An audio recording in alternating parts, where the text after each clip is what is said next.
And soon we were down at the docks. And there we found units of the 101st Airborne Division carrying everything they could carry by hand, boarding landing craft that were so heavily laden they had to be pushed off the docks by trucks, as you see in this manner. And these men were being taken out to larger craft and boarded for the invasion. And here we see several units carrying grenades, bazookas. They didn't have an opportunity to load this aboard jeeps that were not fully available at this particular moment. We were aboard a fleet of LCIs, and here shown with the commander of the invasion group in the center, and the captain on the right, rather the captain of our ship, Lieutenant Patton, was in command of the LCI number 5, and we found out that he participated in several invasions in the Mediterranean area, and we felt rather confident that he knew what he was doing. But we stayed aboard this ship for almost 5 days. This is the commander of the squadron. I remember Lieutenant Patton's name well because we were with him for so long. Wes Haynes was trying to get ready for the trip into Paris. I think he was premature. And these are units of the 101st Airborne Division aboard our landing craft, amusing themselves. And I don't have to tell you who this man is imitating. He was a Notre Dame football player at one time, and I was told later on that he was killed in the action. Of course, every ship had a mascot, and ours was no different, but the boys provided for their mascot's welfare with the making of a life preserver, just like the ones that they wore themselves. And then one afternoon, Lieutenant Patton briefed the crew and told them that we would be sailing that afternoon. And they let out a cheer because this is the job they were waiting for. They wanted to get it done and go home. And here we see the LCI number 4 with the commander moving out into the channel. And this was a tremendous sight to see ships from one end of the horizon to the other. Ships of all kinds. They tell me there was well over 1,000 ships. But even so, we thought this was just another exercise. As we continued on, we felt that we'd be turned around, go back and try again another day. But when we continued on into the night, we knew it was the real thing. At one time, we had a bit of a scare. They said there was a submarine in the area, and one of the DE boats threw some bombs into the channel. And they exploded, but we never saw any attack at all. Here are some scenes actually taken close to the beach, where the ships made a right-angle turn and headed for the area where we were to land.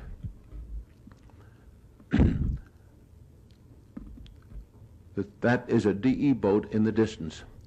And of course, we were on the alert for any kind of attack, even airplane attacks. Fortunately, our Air Force did their job well, and at no time did I know of a German attack, except after we had landed, 2 planes attempted to strafe the beach, and I happened to be in the area. Now, these are some scenes that I took with my camera that was reduced to 16 millimeter. This particular scene of these men going ashore was taken by an automatic camera aboard a British landing craft, and they were the first men to land. The reason it was taken by an automatic camera was because they wanted to have a record of what happened should the landing fail. At least they might have a record, if they were able to recover the film, of what happened and how to avoid it if they had to try another attack. But here are some scenes landing on the Utah beach, and this is the way we went ashore. This is, again, is at the British beach, but you notice the men didn't dash ashore after being aboard a landing craft for 5 solid days.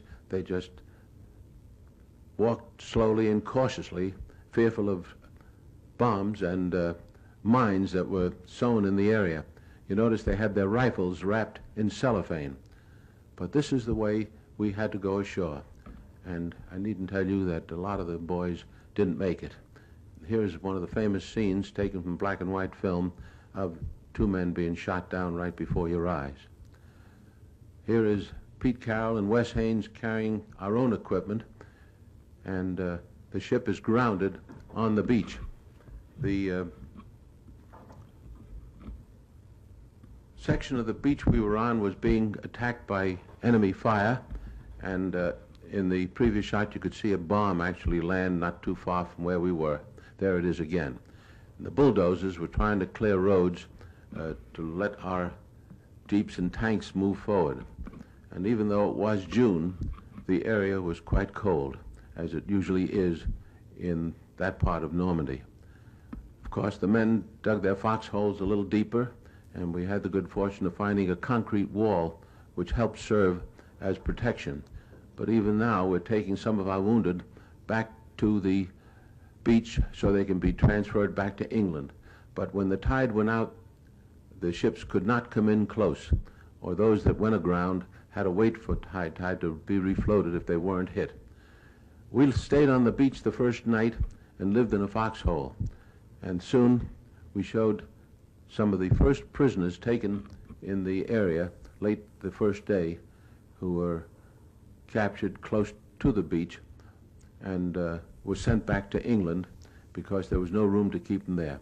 This is our first command post, where General Collins on the left is talking to some of his officers, and we were able to get some of the first hot food at this place, and I didn't realize how hungry I was until I saw these pictures.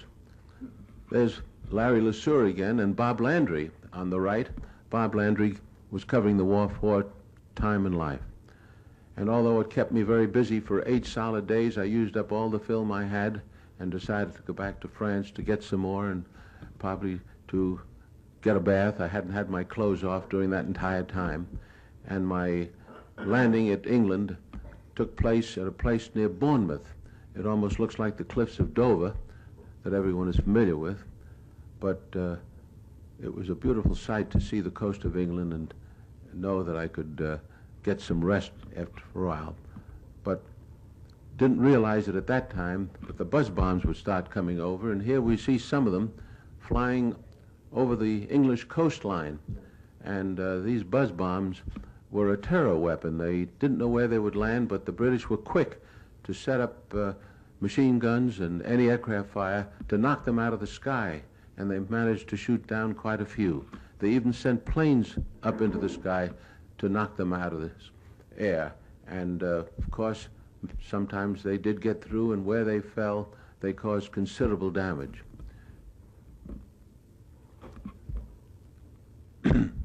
But you must have missed that pretty good shooting. There's one actually coming down, and it landed in the London area, and wherever they landed, they caused considerable damage.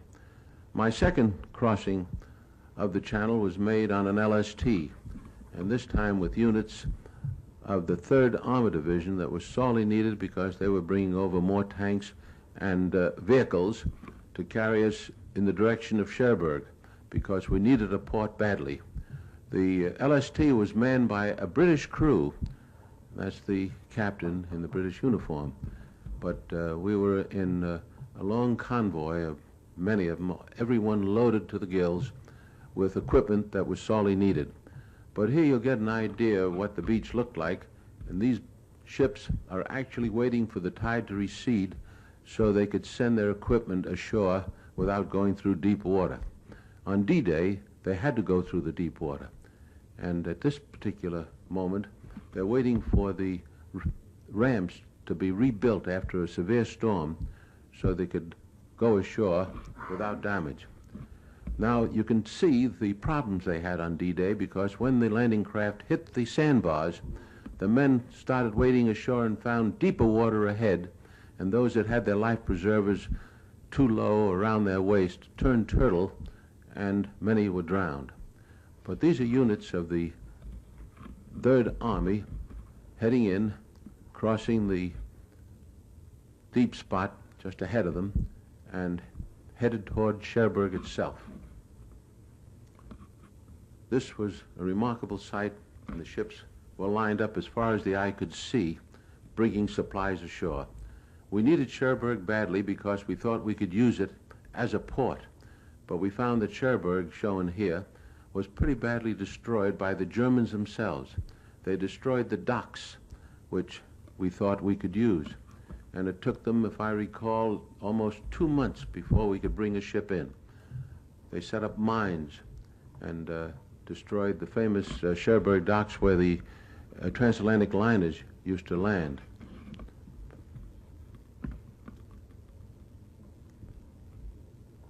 They not only destroyed the docks, but also the inland bridges that crossed the rivers that entered the Cherbourg area, the canals.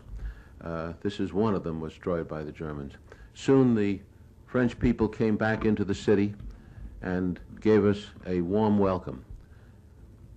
And soon we found the prisoners, and I think they took something like 16 or 18,000 men out of the Cherbourg area, and they're still holding their personal belongings, marching toward the beaches because they had to be transported to England and some eventually to the States to be held in prisoner of war camps. And even at this time, those that could talk to us or would talk to us said we'd be pushed back into the Channel in less than a week.